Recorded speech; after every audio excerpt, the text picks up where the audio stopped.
Hello, everybody and anybody. This is Jeremy Sherman here. Let me make sure let's see. I'm not, oh, yes, I am on. Okay, good. Old guy to new technology. That's what we've got going on here. I've never done a live chat before. And I'm not worried if there aren't many people here. I've got lots of questions that I'll just answer. These are questions that have been put up, questions and comments and critiques that have been put up on in the comments section on these articles that I've been on these videos that I've been putting out lately.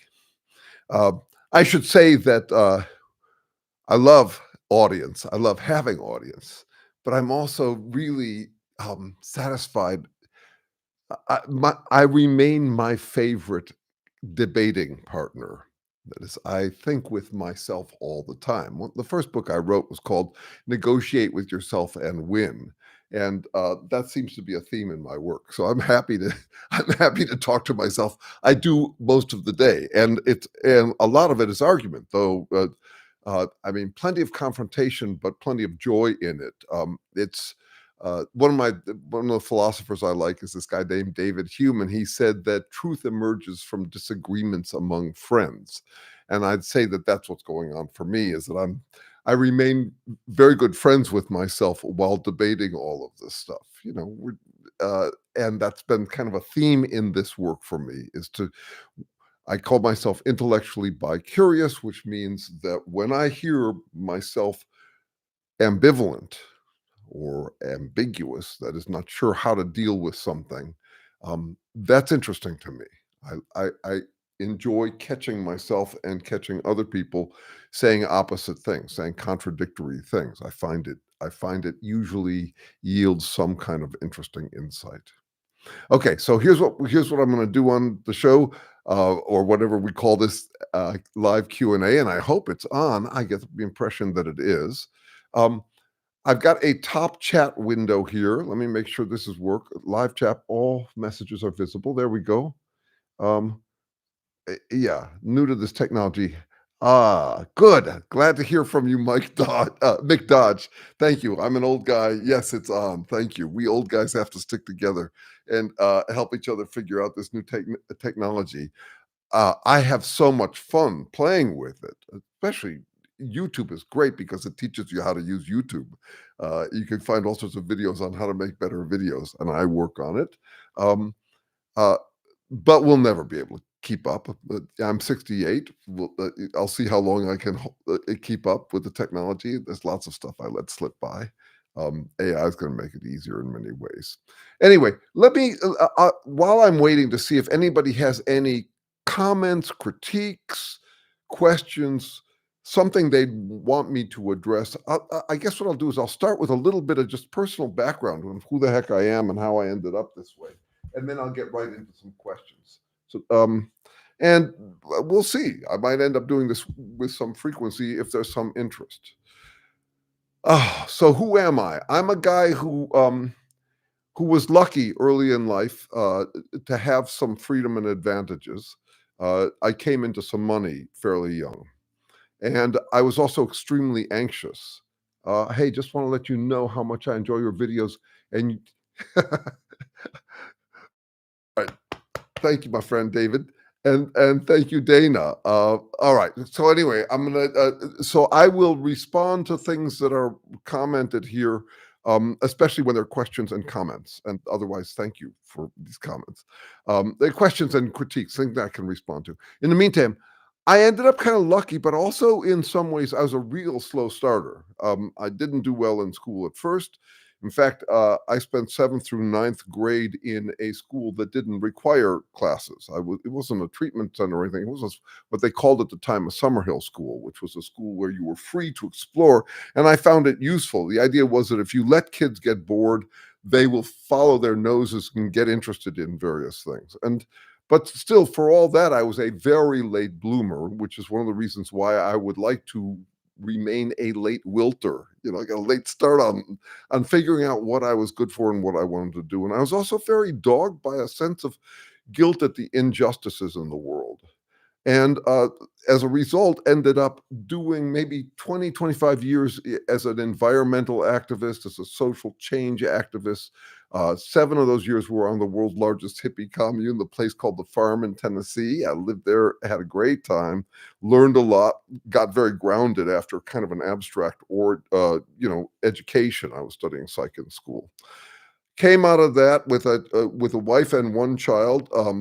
We ended up being a wife and 3 children before we divorced about 35 years ago. Um, we still remain good friends. But I came out of the commune, worked as an activist for quite a while, and then at some point went through a midlife crisis. My marriage was ending. My activism work wasn't working very well.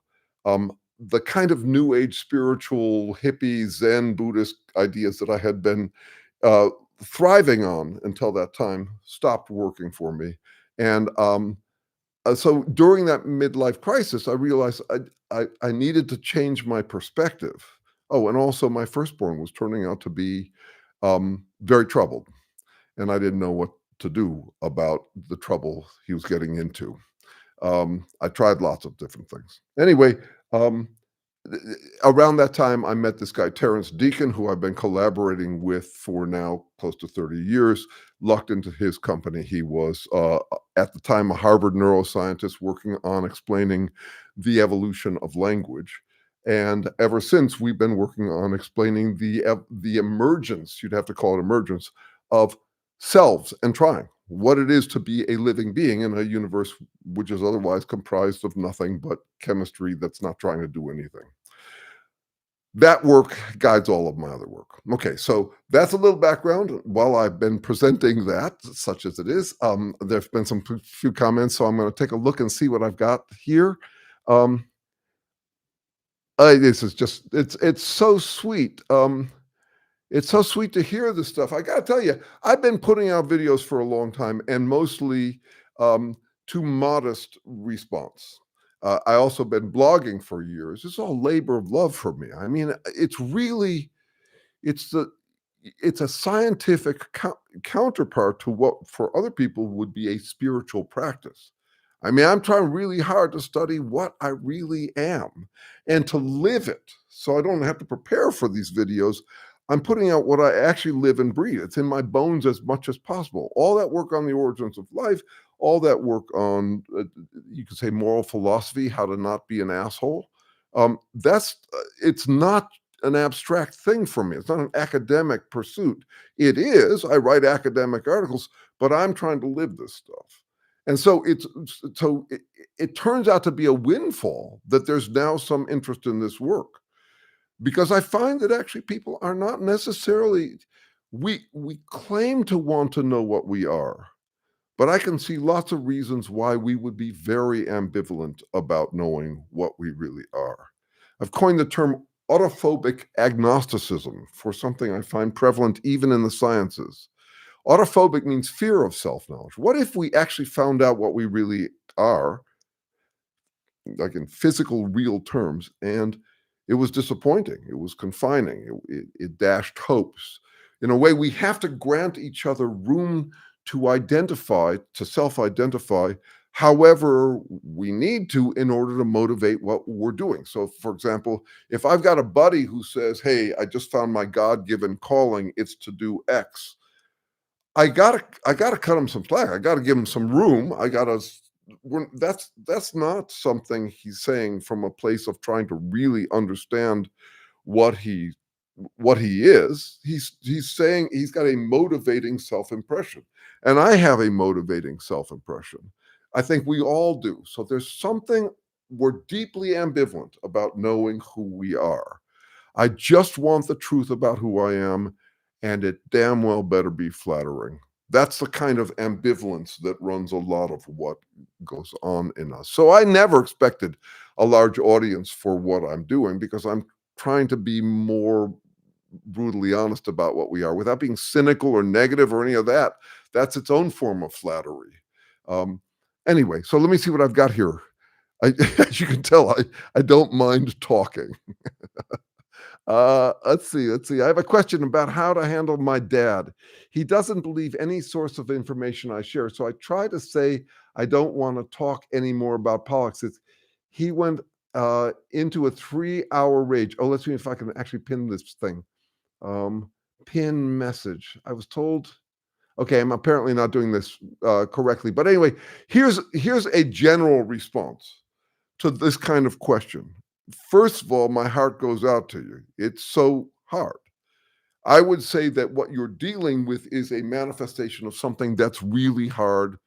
It's maybe the hardest thing for all of us. That is, what do you do when you are somehow constrained to be in the company of someone who you, for one thing, don't get along with, and for another thing is acting like an absolutist. That is, by absolutist, I'm actually referring to the essence of that word. It originally meant dissolved away from, detached from, uninfluenceable by anything else. That's what absolute is. And I'm saying that there would be a very natural compulsion in humans to act like absolutists, like nothing could change our mind. And in a way, you're talking about that when you talk about a father who doesn't believe any source of information you share. Well, now you could be sharing information that's bad, that's possible. But what's also what I hear you saying is that he doesn't agree with any information that doesn't already agree with him. Confirmation bias. And as I've mentioned elsewhere a lot, confirmation bias is exactly what you could expect from an organism that has feelings and thoughts. Every organism has to take in what it can use to regenerate itself and keep out what would otherwise degenerate them. We eat food, not poison. You apply that at a level of feelings and thoughts, and you'd get your dad. You'd get confirmation bias, which is I don't believe anything that doesn't already agree with me. Very standard. I know the compulsion myself. I think we all do. I think we know what it's like, for example, to speed read hate mail. If someone sends you hate mail, you're probably not going to pour over the details the way that the person who wrote it might think that you would. Anyway, here are the 3 moves I think you've got, Rachel A. Uh, and anybody who's dealing with someone who they find to be an absolutist. And in my video series, I'm describing one of those moves, but actually all 3 of them have their place. And they're the 3 moves that you can make in any situation where you're uncomfortable. You can either assert, accommodate, or leave. Those are the 3. There are lots of variations on how you do them, but those are the 3.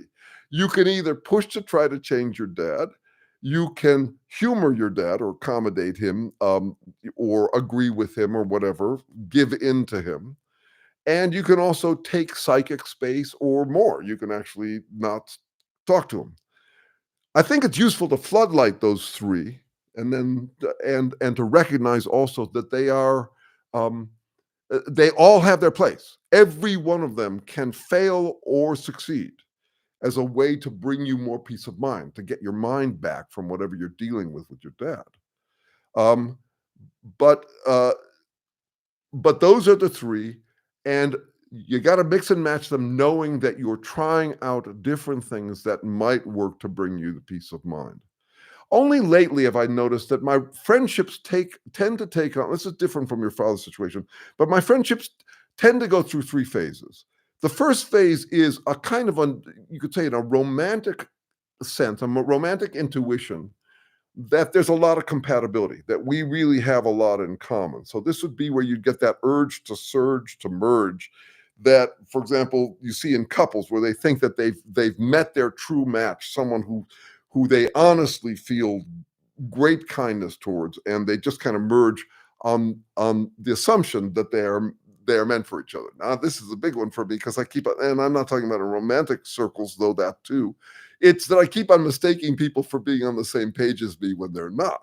So that's the first phase. Then there's the phase where you actually you try to change each other, and then at some point you might resign yourself to what you couldn't change about the other person, and then you have to make your choices about whether to humor them, that is to mutually humor each other, or whether to leave.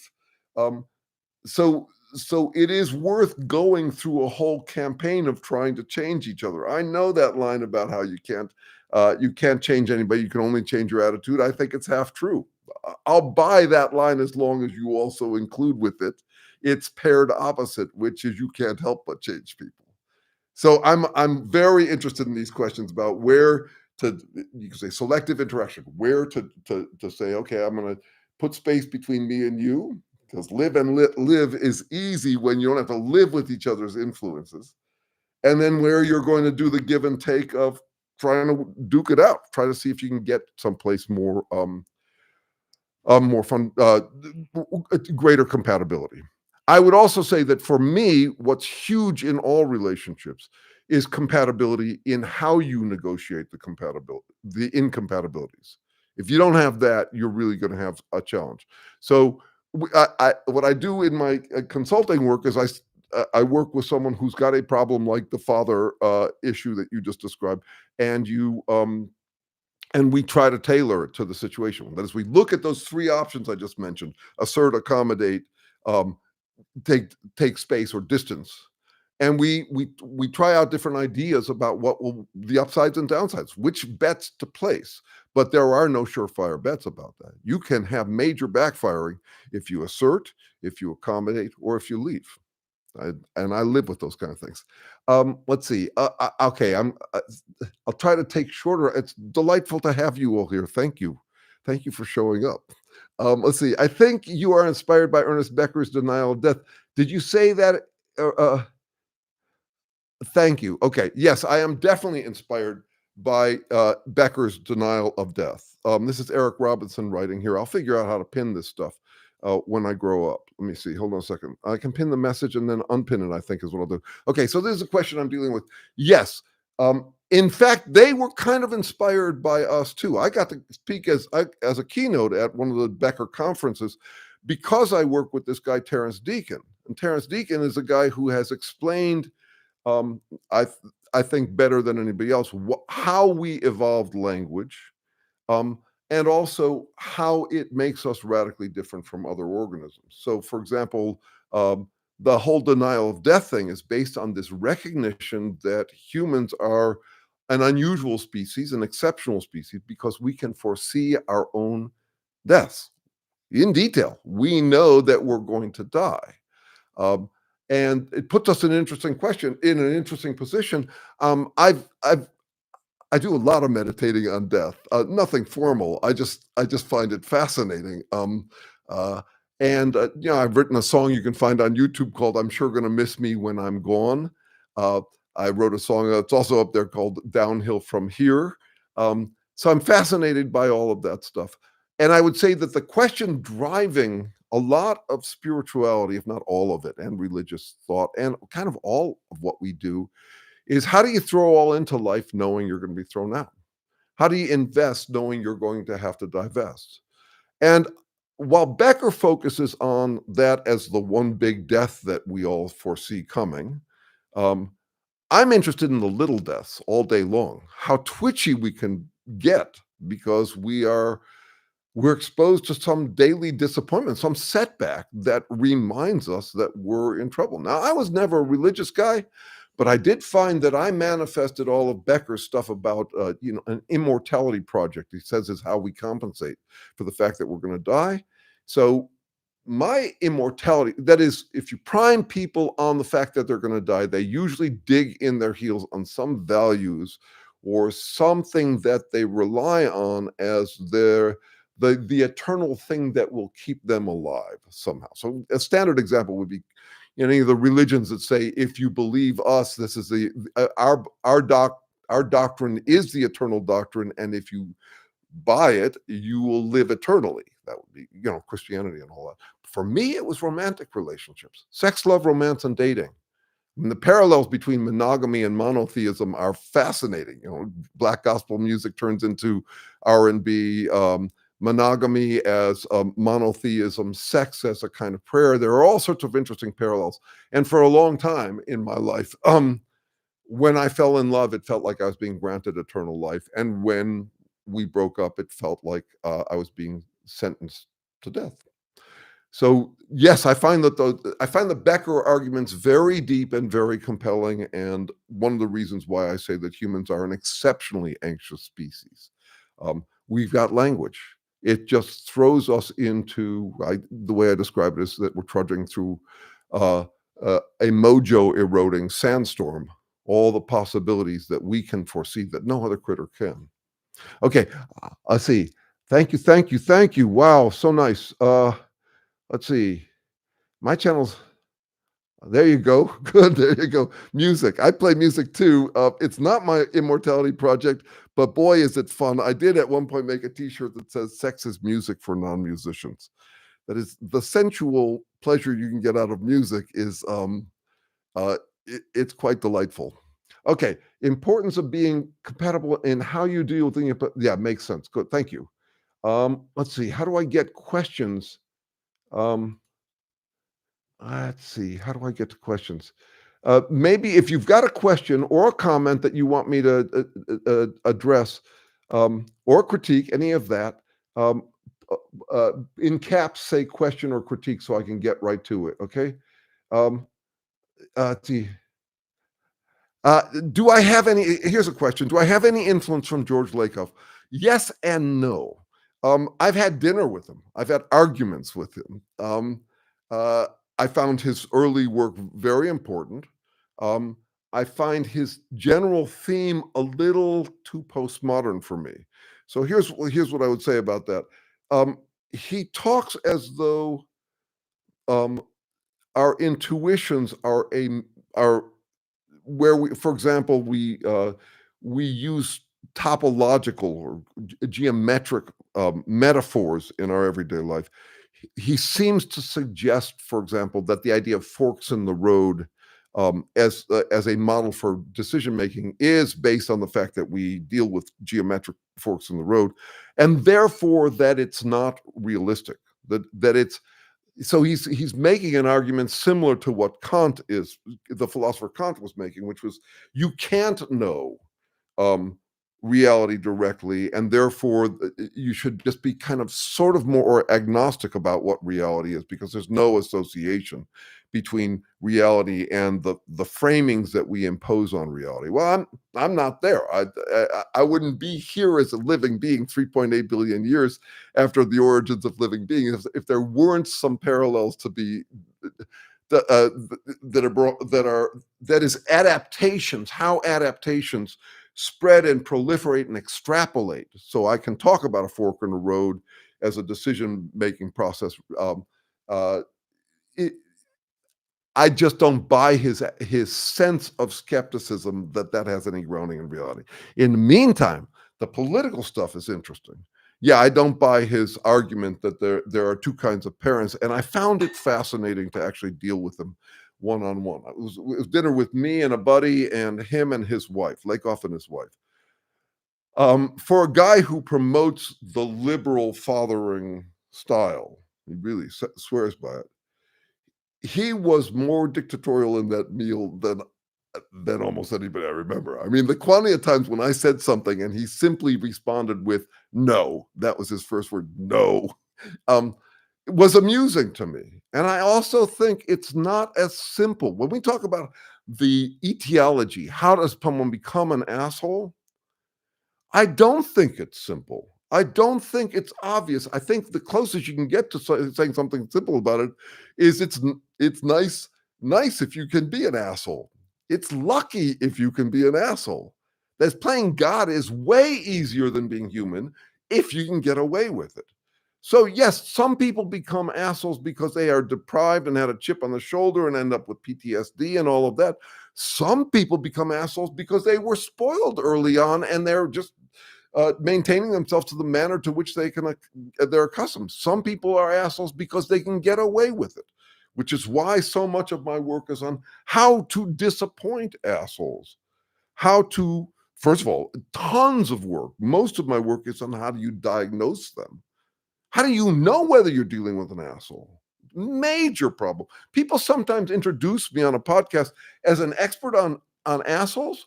Fuck no, you can't be an expert on assholes. The people who claim to be experts on them tend to be the most vicious assholes. Hitler was absolutely confident he knew who the assholes were. No, so I'm not. I'm a specialist. I'm trying to figure out what distinguishes them. I dedicate my book to future psychoproctologists who will do a better job than I have at that. And how do you disappoint them? How do you make it so they can't get away with it? Those are the interesting challenges for me. And yes. So, okay, question. Could you talk about the effects of social media on a-holes and the hate from old time?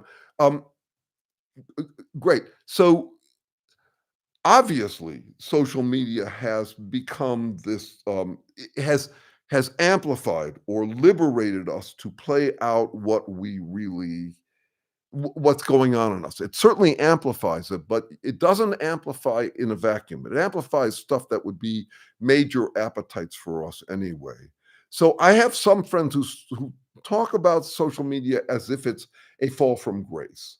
That is, we were doing fine until we ended up with all of these things that you could say cultivated ego.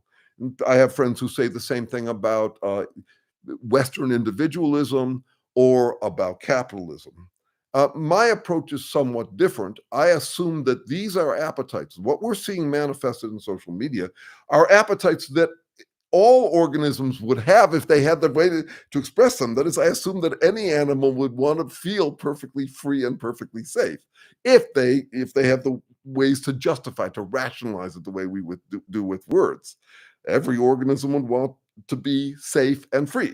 They would want a wild card and a trump card. That is, they could do anything, and whatever they did, they were safe. They were free from any kind of challenges or threats. That's what all organisms would want. Language is like the first social media, and yes, with language you hear all of this, the appetite to have to figure out how to live successfully, and on top of that, the claim that you have figured it out, that you've solved reality. That would be, you just see that from the beginning. Lately I've been reading the Decameron from the 1300s and books by Rabelais from the 1500s, and you just hear this human straining. What's the formula? How do you live right? And I honor it. I'm living with it myself, but I also don't think that there is a formula. Just when you discover the meaning of life, they change it. That's, I think, the biggest challenge we ever got from Darwin. Um, so social media certainly is an amplifier, and it makes it possible for us to feel safe and free. Um, and as such, it's really dangerous. But I also see it as a potential salvation, in that if we could, what I've called off jerk, if we could exercise our assholery online with a wink, just admitting that that's what we're doing, instead of pretending that it's more real than reality. I think that's as close as we can come to dealing with the impulse in any of us to feel perfectly safe and free. So I use social media that way, and I also think that social media is just inevitable. That I'm not going to hand wring about its existence any more than I'm going to hand wring about the existence of assholes. They're part of the package. They come with the territory. So I'm interested in how to manage it most effectively. I'm not. I'm. I don't think there's any alternative to it. We're heading that way. Social media. So how to use it effectively? I think that's a really useful thing. Okay. Question: the DNC is promoting unity, which is great, but how can we unite with MAGA?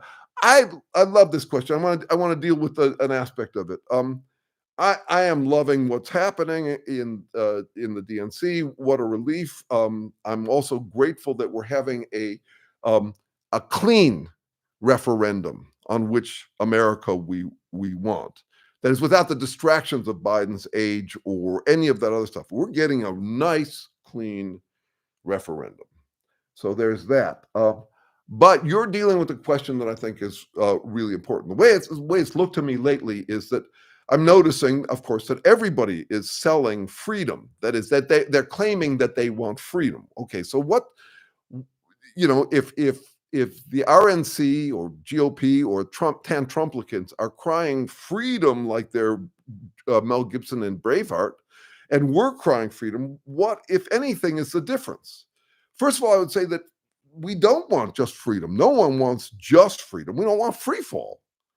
We want freedom to rise and determinism to keep us from falling. And to say that everybody wants freedom, to say that you want freedom and think that that makes you special is ridiculous. It's like saying, I like ice cream. Everybody should have ice cream. Get in fucking line. Everybody likes good things. So you like your freedom. The difference for me that's gotten very interesting is between movements for exclusive freedom and movements for inclusive freedom. And my general sense is that movements for exclusive freedom, freedom for us and us alone, tend to be self-funding movements. The kind of corporate funding that you get for the exclusive freedom that you get with the tantrumplicans, with the Trumpists. Inclusive freedom is harder and generally weaker against the juggernaut of an exclusive freedom movement for exactly the reasons you bring up. Which is, if we say, we're the inclusive movement, what do you do about, are you going to include the exclusive movement that says, only for us? You deal with, my dad once put it this way. He says, we philanthropists have it hard. For having decided we love humankind, we're forever burdened with the question, how much?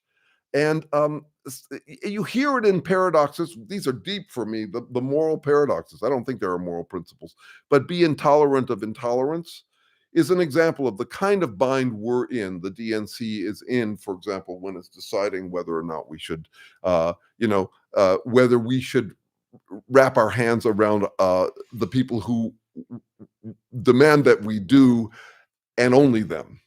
I mean, the history on this is deep. I won't go into much of it, but for example, did you know that Jerry Falwell got his ideas for the religious right from watching Martin Luther King? They keep on copying whatever. That is, if you see a movement for inclusive freedom that says we demand our freedom too, for example, the civil rights movement, women's movement, labor movement, it can be imitated by some people who say a proud, we deserve more than everyone. And that's what we see. Okay, so let's see. Should I be snarky with my dad where I pretend to be convinced?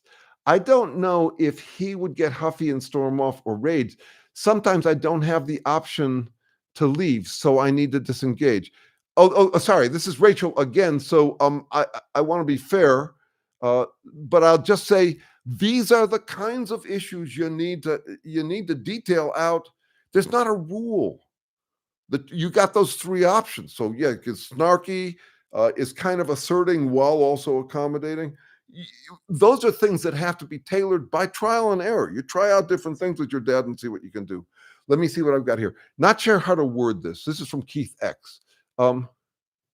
Okay, but is there an understanding about how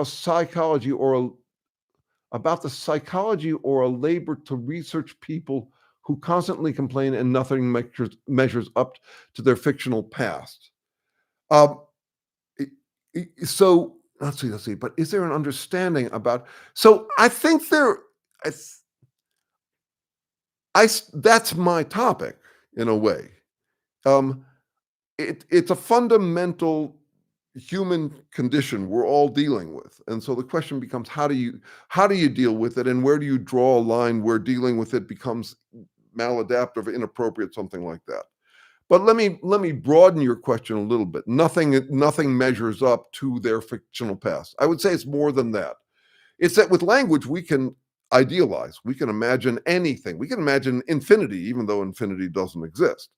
We can imagine eternity, even though eternity doesn't exist. We can then lay values on top of that. For example, we imagine heaven, where every day for all of eternity is a delightful surprise. I don't see how that works, but doesn't have to. It's a figment. It's an idea.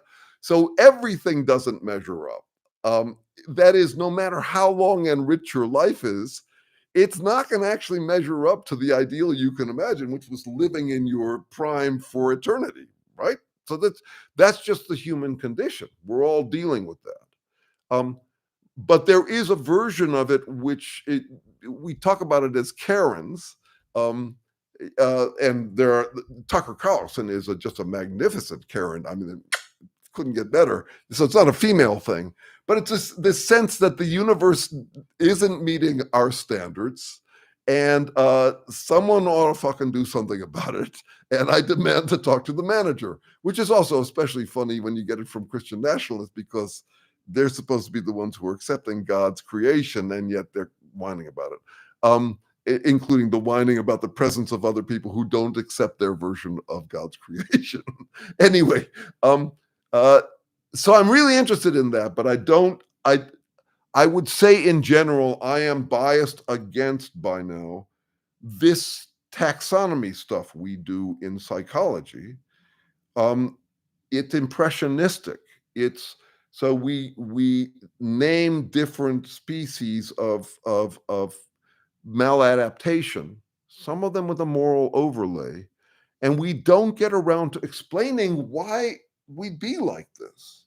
So I don't know if you saw this, but in my video number 8 in that series, I explain what the dark triad would be from its origins, from the origins of selves struggling to exist, why we'd end up with the dark triad.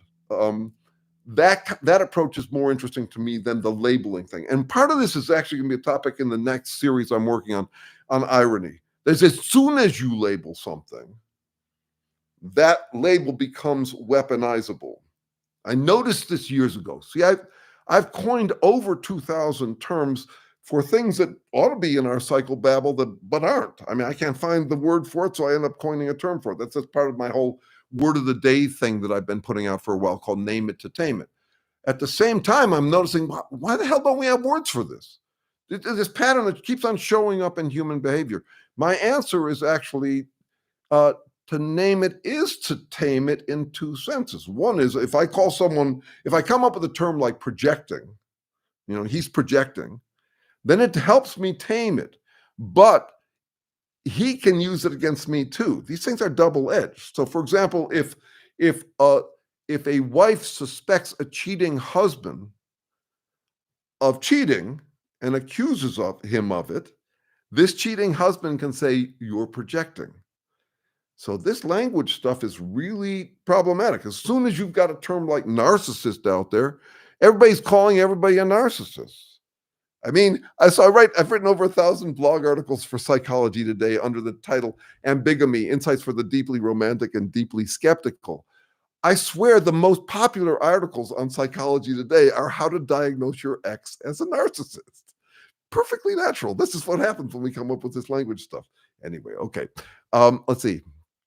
Yes, here's a question about familiar with spiral dynamics evolution.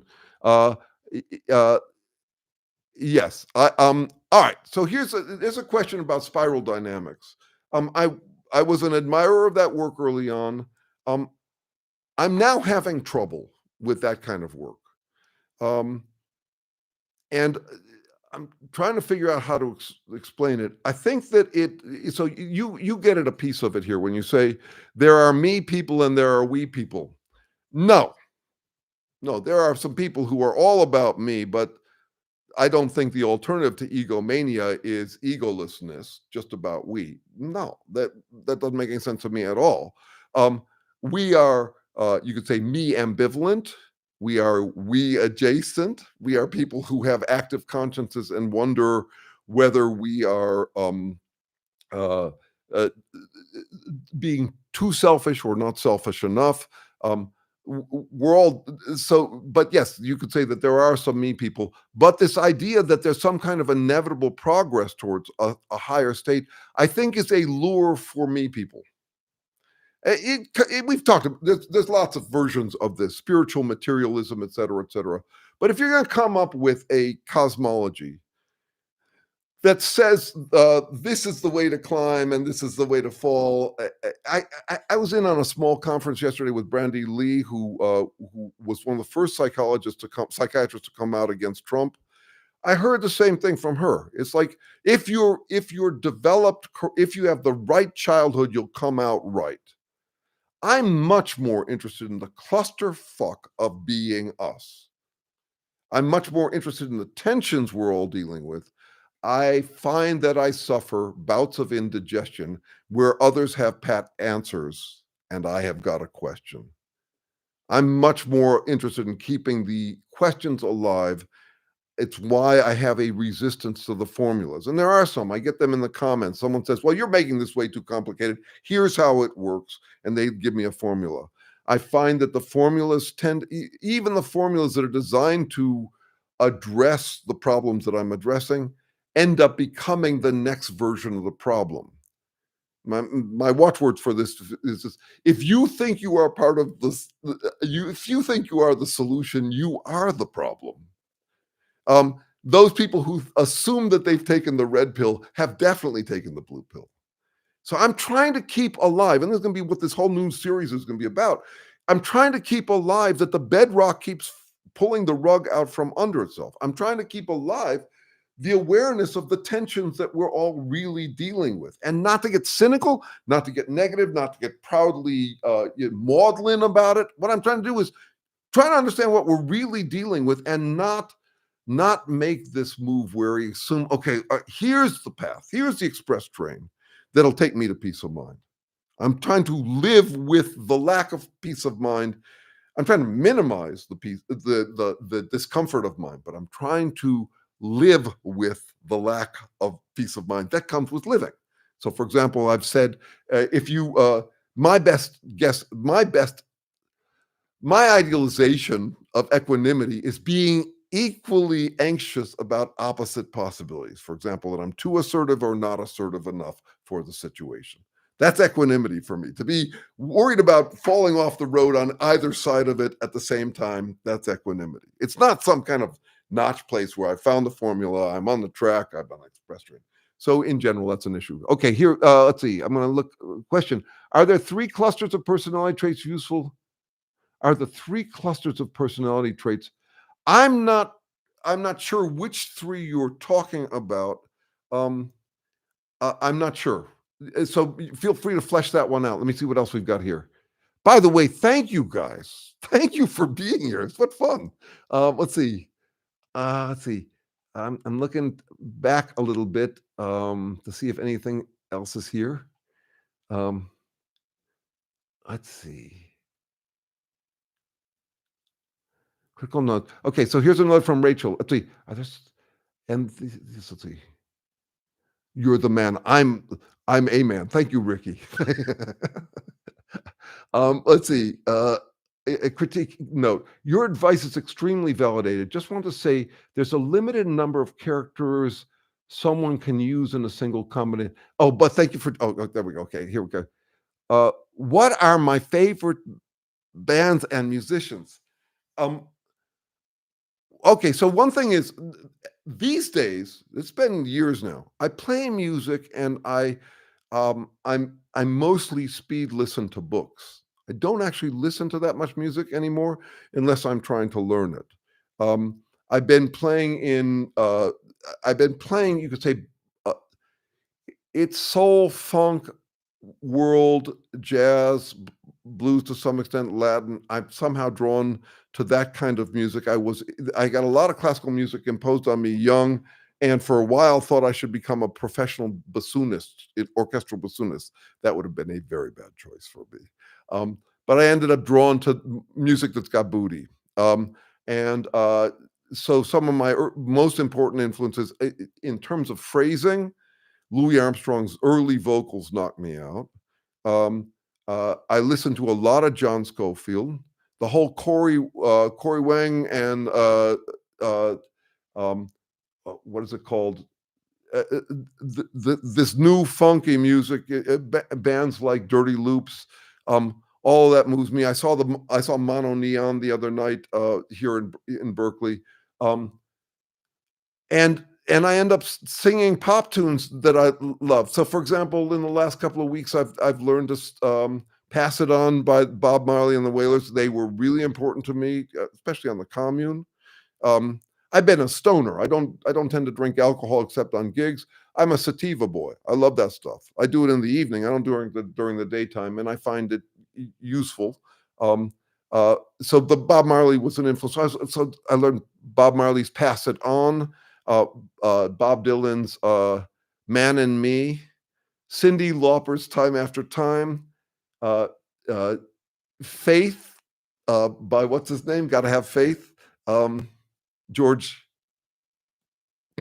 he'll come back to me. Anyway, no, my taste is eclectic, but those are some influences. The John Scofield groove kind of music really interests me. Um, and this week I'll play two tiny little gigs. I call them figs. They're figments of gigs. The audience is sometimes less than twice the size of the band. Um, and I'll sing about half the tunes, jazz tunes, mostly jazz standards and all of that. Anyway, thank you for asking. What is your take on free will? Oh, thank you for this. Yes, no. So free will. Um, I made 4 videos about it on my other channel a while ago. I went back and looked at them recently, and I had the experience of the blind man who's given a piece of matzah. Who wrote this shit? Um, uh, I decided I needed to revise it. I rewrote a 5,000 word script for a video, and I was about to actually, so there's been like a half hour, 45-minute video on it. I went back, rolled up my sleeves, and went back to put final touches on it this week, and it exploded into a larger piece. But let me give you my sense about the free will debate. The whole thing is framed wrong and has been from the beginning. Obviously, we're not. So, and the problem with it is that nobody has gotten around to explain what will is. So the determinists think that all there is they assume that all there is micro matter in motion.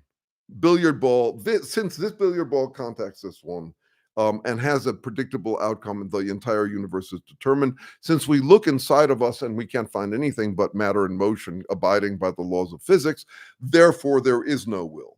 The free will people think that there is will, something somehow added to the chemistry, and yet their way of claiming it is that the way that you would prove that we have will is that we do something completely unprovoked. That is, without any kind of environmental or preceding provocation, we end up acting. That's horseshit to me.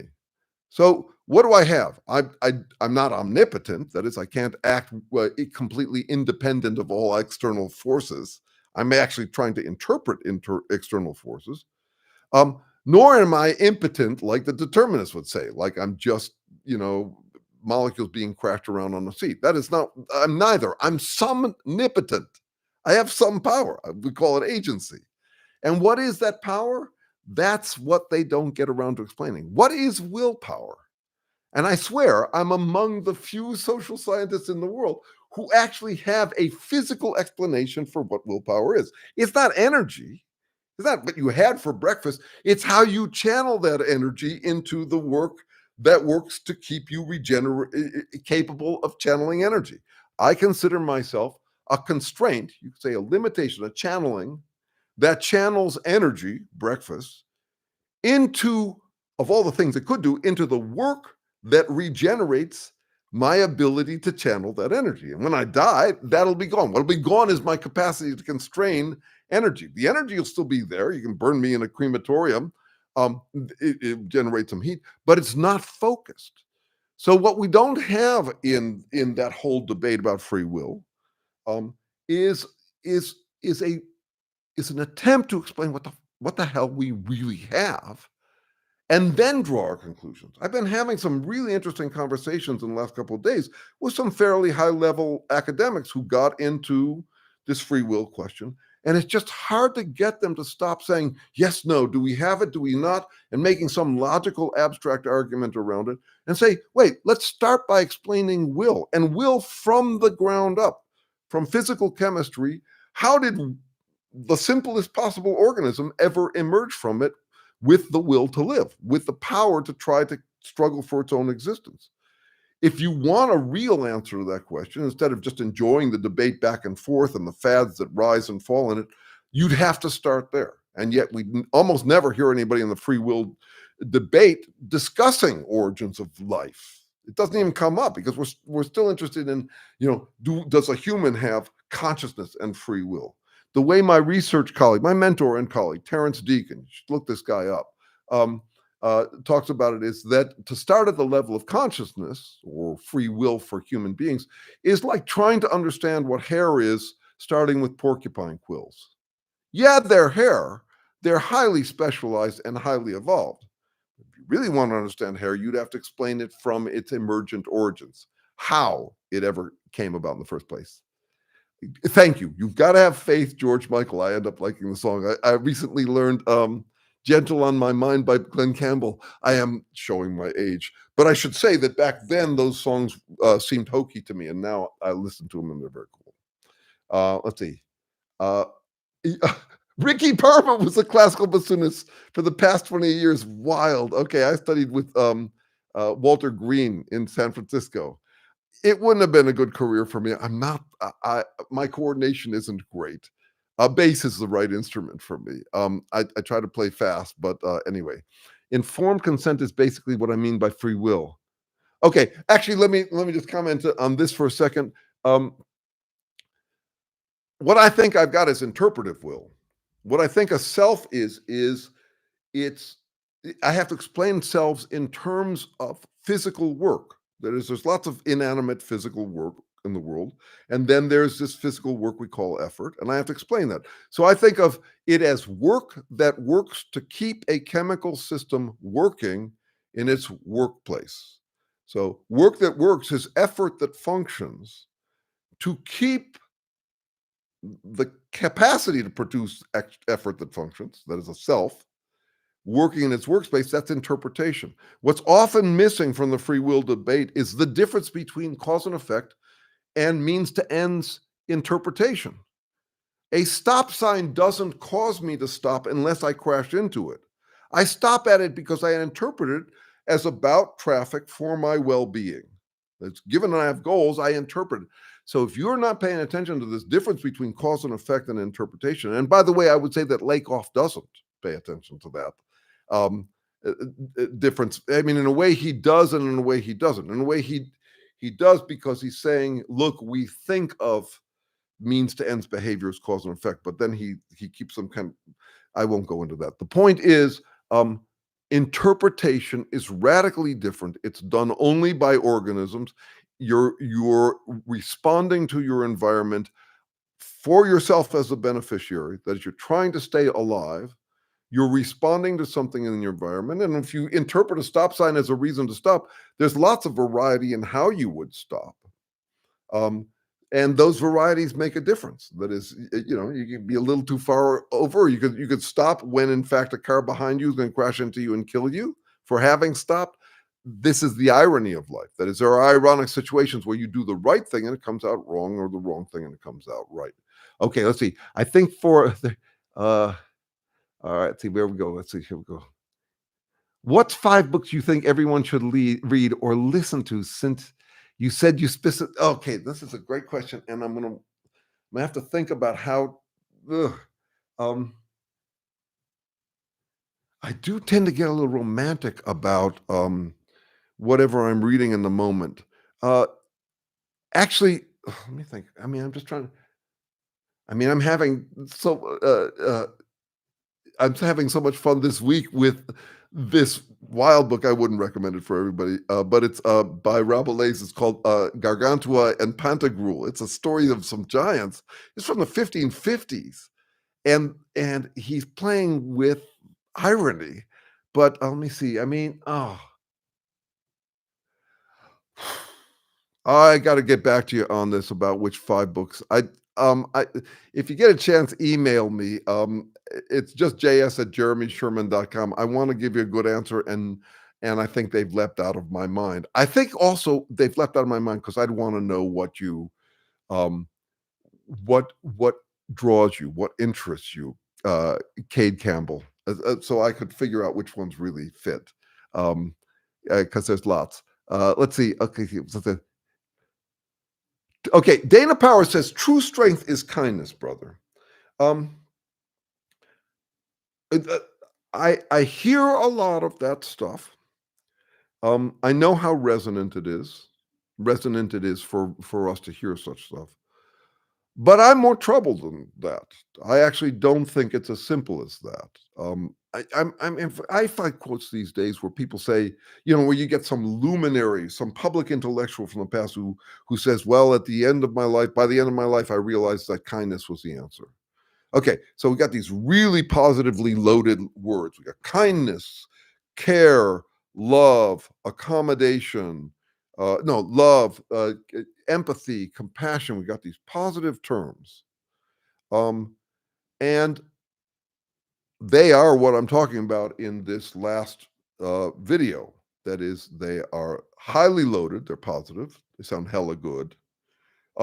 They're load bearing. I have lots of friends who assume that they are exceptionals because they really believe in love and kindness and all that sort of stuff. You could say I've overdosed on friends like that. I have lots of them because I came out of the counterculture, the hippie world. Um, and they're ill defined. That is, they are loose. So remember in this last video, if you saw it, I'm talking about loaded, load-bearing, loose last words. And by last words here, I'm talking about, well, yeah, everybody says it's the answer. Well, I don't find it to be the answer at all. If you look at all of those words and really unpack them and try and figure out what they're actually describing, kindness, love, empathy, care, generosity, they're one side of that equation that I described at the beginning of this session, which is their accommodation. They all mean accommodate. There's whatever you want to do, set it aside or relax it or reduce it enough to make room for someone else.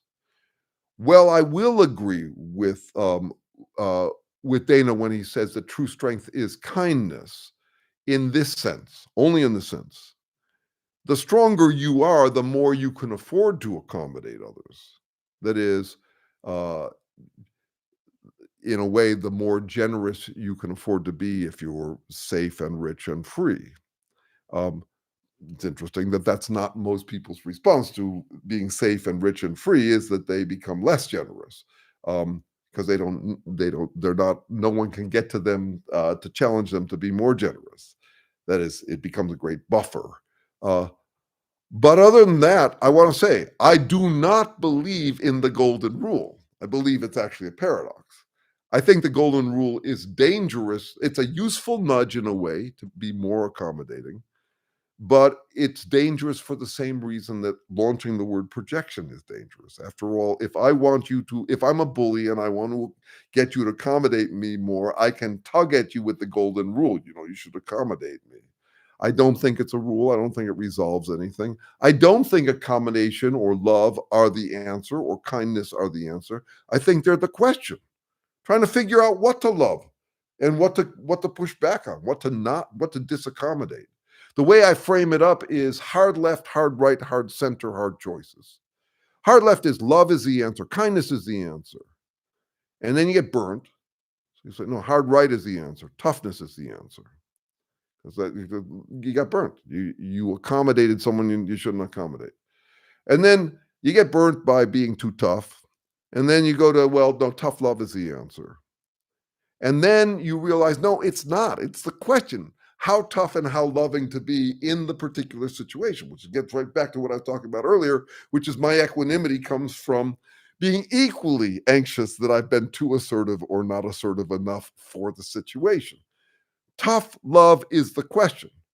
Kindness, where to be kind, where to be accommodating. It's like this, it's like this. We are all dealing, and by all I mean all organisms are dealing with the need for selective interaction. We can't be open to everything. For all sorts of reasons, we can't be open to everything. I'm not trying to be open-minded. I'm curious, but I'm trying to be open and closed in the right places, not the wrong places.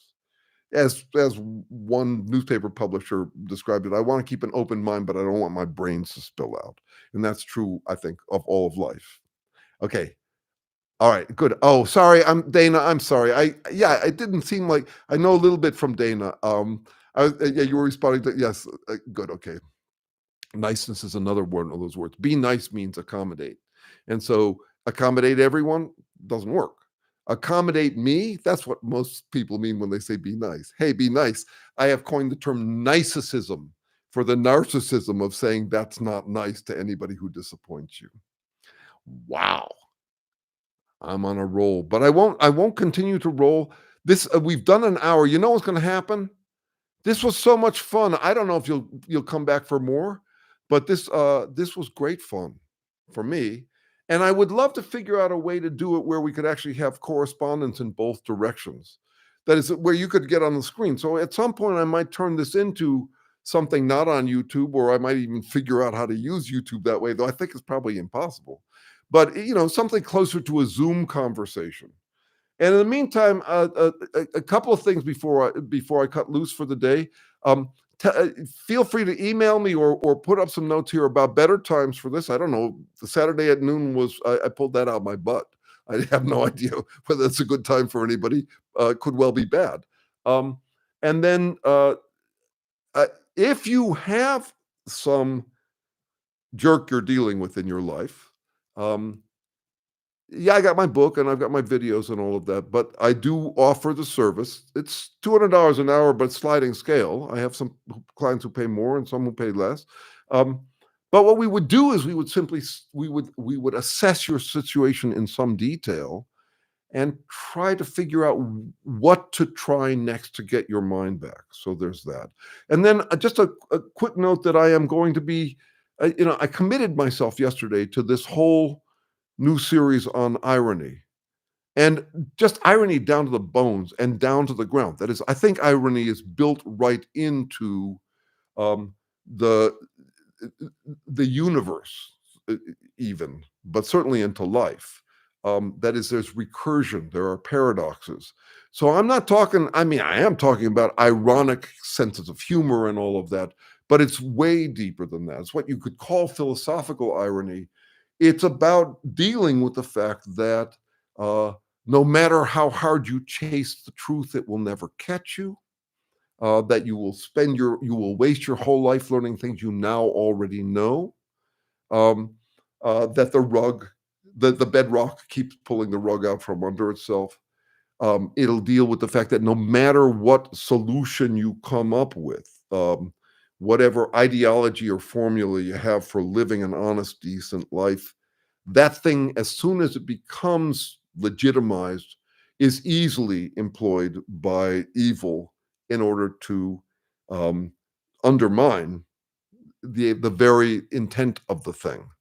That is, I've never met an ideology that can't be exploited by an asshole. And how to deal with that. So you can become, going to pick yours and just stick with it. Are you going to become cynical? No, I'm arguing in this series that you need to get a kind of ironic, or more accurately, dironic. That is, dire and ironic, tragic comic, uh, deadly slapstick. All of that. That if you get that balance right, no, you won't have peace of mind. You'll live a wobbly, anxious life like I do. But you'll have a damn good time doing it, and you'll be realistic in a way that I think the other two, the cynical hypocrisy or the fundamentalist romantic hypocrisy, don't actually help you or the world be a better place. Okay, so thank you, and I hope to see you again. I will call another one of these. Feel free to get in touch by any mediums at all. And remember, my email is js@jeremysherman.com. Thanks for hanging with me.